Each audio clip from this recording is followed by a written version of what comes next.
Hello students, welcome back to Vandana's tutorial.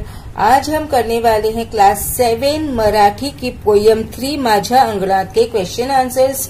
इसके पहले मैंने इसका एक्सप्लेनेशन दे चुकी हूँ, वर्कबुक के क्वेश्चन आंसर्स भी हम कर चुके हैं।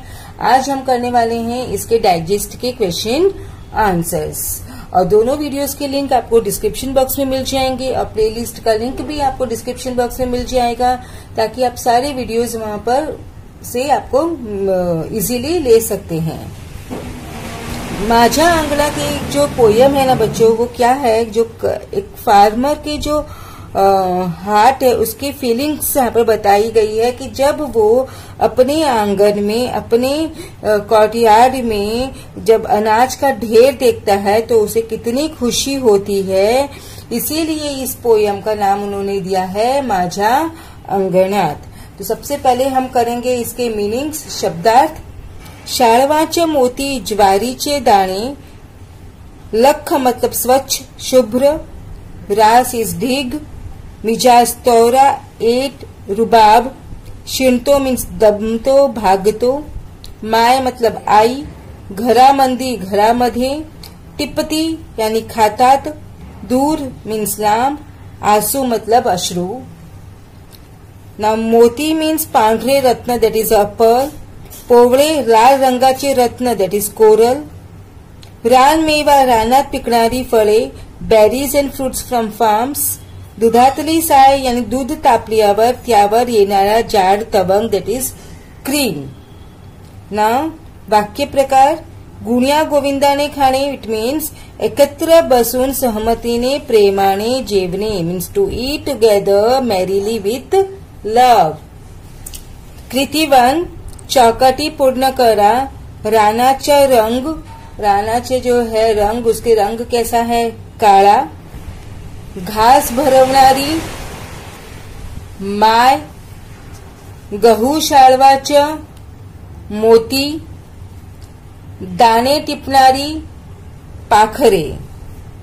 कृती 2, शेतात आलेल्या 2 धान्याची नावे, गहू, ज्वारी। रानातला मेवा हे केल्याने वाढतो, दिल्याने, घेतल्याने। कवीच्या गालावर या कारणामुळे अश्रू येतात, पाखरे दूर गेल्यामुळे। कवीला घास भरवणारी, आई। शब्दांचे अर्थ लिहा। रान वन, माती मृदा, मिजाज एट, जीव प्राण, घर सदन, दूर लांब, दूध दुग्ध, आसू अश्रू। ओळीचा सरळ अर्थ लिहा। काळ्याशर मातीतून मोती पवळ्याची रास, अंगणात माझ्या डुले रान मेव्याची मिजाज।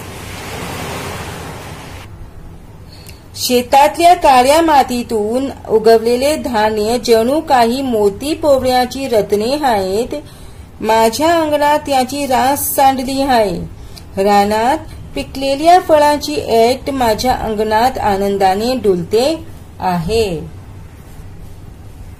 पुढील प्रश्नाची 1-2 वाक्यात उत्तरे लिहा।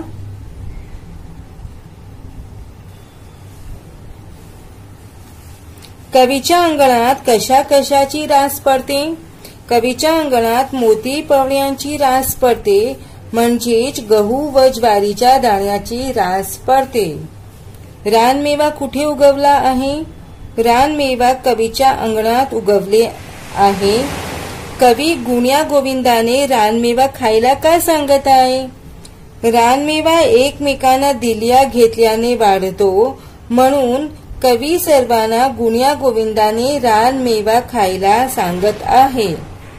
कवीच्या अंगणात पाखरे काय येतात? कवीच्या अंगणात पाखरे दाणे टिपण्यासाठी येतात।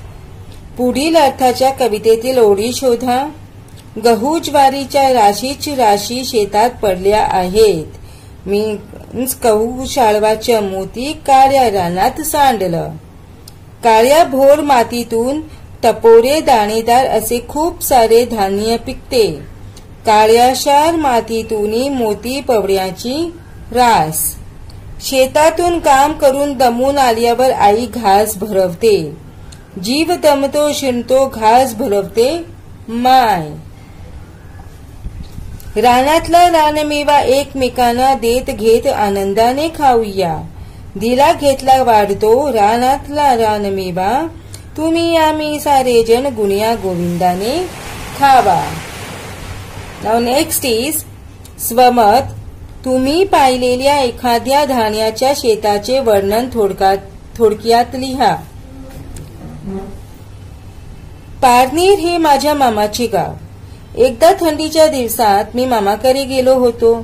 दुसऱ्या दिवशी मामाच्या बैलगाडीने आम्ही शेतावर गेलो. मामाने मला ज्या शेतावर नेले ते तुरीचे शेत होते. मी तुरीचे शेत पहिल्यांदाच पाहत होतो. भरलेल्या लोंब्या नारिंगी होत्या. त्या वाऱ्यावर डोलत होत्या. एखाद्या वाऱ्याची झुळकू त्या लोंब्यावरून गेली की एक नारिंगी लाटच जणू जात आहे असे वाटत होते. नारिंगी रंगाच्या कोणी सडा घातला की काय असे वाटत होते. तुरीचे शेत खूप सुंदर दिसत होता. मी ते डोळे भरून पाहतच राहिलो. शेतावरून जरा वेळाने मी परतलो, पण माझ्या डोळ्यात ठसलेले तुरीचे शेत जणू नारिंगी धुवून छेडत माझ्यासोबत येत होते. समूहदर्शक शब्दांची यादी करा. लाकडाची मोळी, पक्ष्याचा थवा, केळ्याचा लोंगर किंवा घड, प्राण्याचा कळप, मुलांचा धोळका, द्राक्षाचा घड किंवा घोस. पुढील शब्दांसाठी शेवट समान असणारे कवितेतील शब्द लिहा.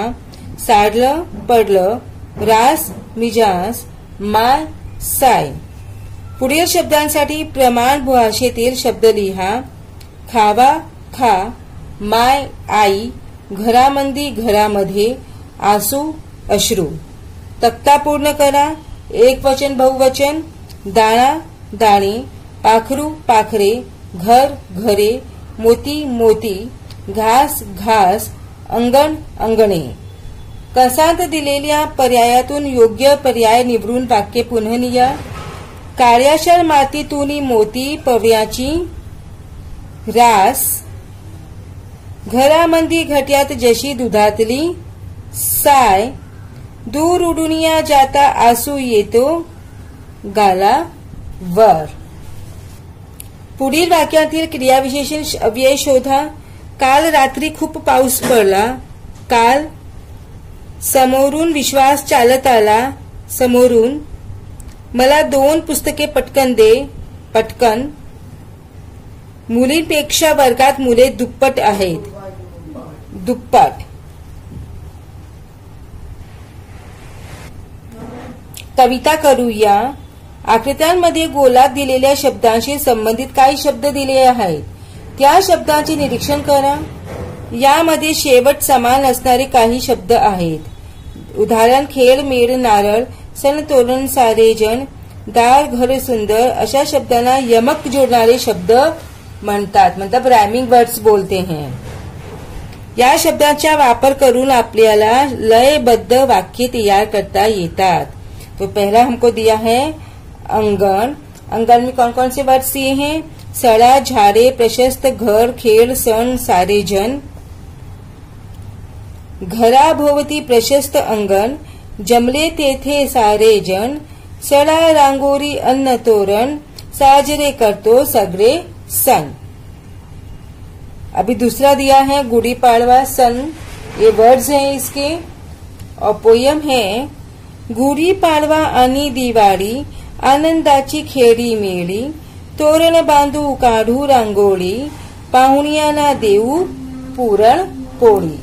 Then next is toran. These are the words given here.